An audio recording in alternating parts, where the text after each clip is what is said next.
There are some people who tell me, ذاكر, suppose if you're driving a car, and if you have a temporary license is a kacha license in India, temporary license. And if you have an accident, the police will give you a small fine. If you have a permanent license, and if you have an accident, the police will give you a bigger fine.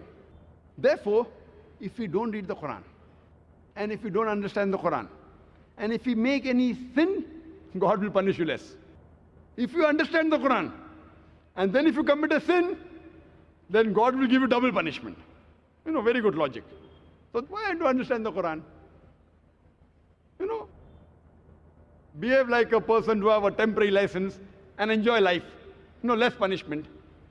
I told this brother, for sake of argument, I agree with you, that a person who has a temporary license, a person who has a kacha license, if he has an accident, maybe the police will fine him with 1,000 rupees or $1,000.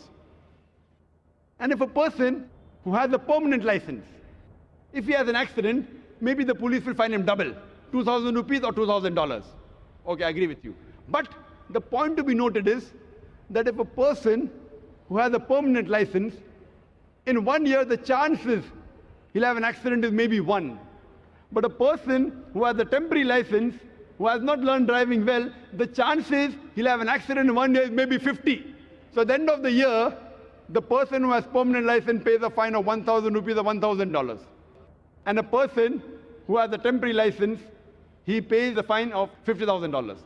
A person who has a temporary license pays $1,000. A person who has a permanent license pays $2,000.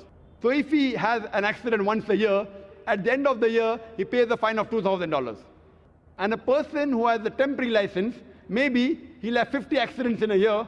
At the end of the year, he pays a fine of $50,000 or 50,000 rupees.